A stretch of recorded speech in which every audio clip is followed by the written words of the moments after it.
तोशाम क्षेत्र की सम्मानित जनता अपने सुख दुख में साथ खड़े रहने वाले लोगों को भली भांति जानती है। अवसरवादी लोगों के लिए जनता के मन में कोई स्थान नहीं है। उक्त शब्द तोशाम से भाजपा प्रत्याशी श्रुति चौधरी ने आज तोशाम क्षेत्र में अपने जनसंपर्क अभियान के दौरान गांव सरल बागनवाला, खरकड़ी सोहान, खरकड़ी माखवान सहित करीबन आधा दर्जन से अधिक गांव में अपने जनसंपर्क अभियान के दौरान लोगों को संबोधित करते हुए कहे। उन्होंने कहा कि क्षेत्र की जनता के लिए उनका परिवार सदैव खड़ा रहा है, इसीलिए लोगों का भरपूर जन समर्थन उन्हें घर घर और गांव गांव से मिल रहा है। क्षेत्र की सम्मानित जनता अवसरवादी लोगों को खूब पहचानती है। क्षेत्र के विकास के लिए मैं कृत संकल्प हूँ। आप लोगों की समस्याओं का समाधान करना मेरे लिए सर्वोपरि है। भाजपा के शासनकाल में प्रदेश का कोई भी ऐसा गांव नहीं है जहां पर योग्य युवाओं को बिना खर्ची पर्ची के रोजगार प्राप्त न हुआ हो। मुख्यमंत्री श्री नायब सैनी जी के नेतृत्व में प्रदेश लगातार विकास की नई ऊंचाइयों को छू रहा है। किसान हितैषी फैसलों के कारण किसान समृद्ध हो रहे हैं। केवल झूठे सपने दिखने वाली कांग्रेस के कार्यकाल में किसानों का खूब शोषण हुआ और प्रदेश भ्रष्टाचार का गढ़ बन गया। कोई आज का नहीं, ये नाता चौधरी बंसीलाल के टाइम से उन्होंने एक परंपरा शुरू करी, एक सच्चाई की राजनीति जिसमें सबकी भलाई। उन्होंने एक दिशा दी, हमारे क्षेत्र को हरा भरा किए, वो मार्गदर्शक बने।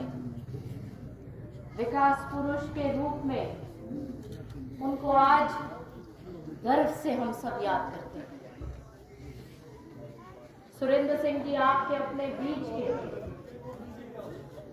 और नेता नहीं देखा, जो आज भी जो लोग जिन्होंने उनके साथ काम किया है वो आज भी भावुक होकर चौधरी सुरेंद्र सिंह जी को याद रखते हैं। उनकी तपस्या थी,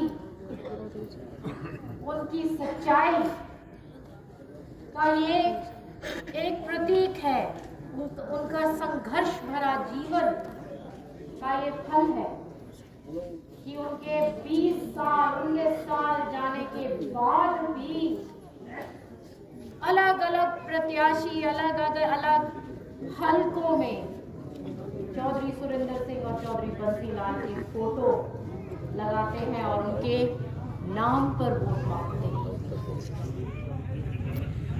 कभी कभी तो मुझे हैरानगी होती,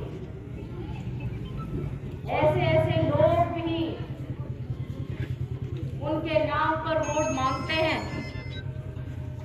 जिन्होंने जीवन काल में उन दोनों का विरोध किया, मगर वो लोग चौधरी बंसीलाल और सुरेंद्र सिंह जी के सामने नहीं टिक पाए क्योंकि आप लोग उनके साथ थे। किरण जी ने राजनीति एक मुश्किल परिस्थिति में संभाली हरियाणा।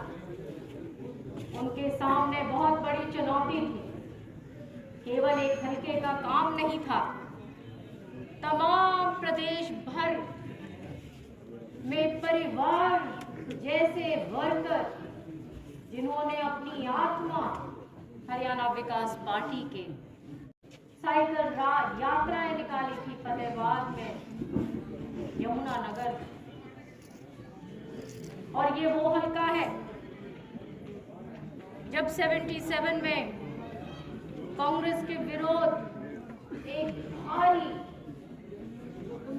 हवा थी। उस वक्त कहते हैं कि कोई भी कांग्रेसी जब निकलता था तो लोग पत्थर तक उठा लेते थे मारने के लिए।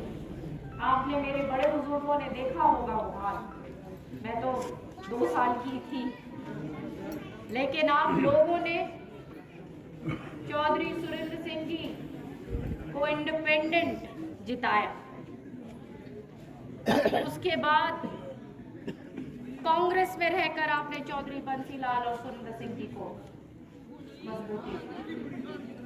जब कांग्रेस ने चौधरी सुरेंद्र सिंह और चौधरी बंसीलाल जी जैसे नेताओं के साथ अनदेखी करी तो भी आपने वो झंडा उठाया। हरियाणा विकास पार्टी का जब विलय चौधरी बंसीलाल और सुरेंद्र सिंह जी ने कांग्रेस में किया तो एक बार फिर आप तैयार हुए और कांग्रेस की आपने जय बोली। आज हम उसी मोड़ पर फिर आज खड़े हैं। इस राजनीति को, इस विचारधारा को जो विकास और प्रगति की बात करती है उसको हमने समाप्त नहीं होने देना। मुझे याद आता है जब आप किसानों की बात करते हो, जब मैं एमपी थी, आपको याद होगा कि मेरे वक्त फसल खराब हुई थी पाला के कारण। आपको याद है? हुई थी, दर्शन की हुई थी। बिल्कुल। और मेरे पास मेरे बड़े बुजुर्ग आए और उन्होंने अपनी बेबसी बताई कि बेटा हम तो बर्बाद हो गए, हमको तू मुआवजा दिलवा। और जब मैं हुड्डा साहब के पास ये बात लेके गई तो उन्होंने बात को नकार दिया क्योंकि उनका क्षेत्र प्रभावित नहीं था इस बात से।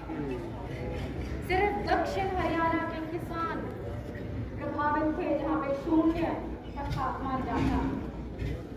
तब मैंने शरद पवार जी के दरवाजे खटखटाए और उन्होंने स्पेशल गिरदावरी करके 31 करोड़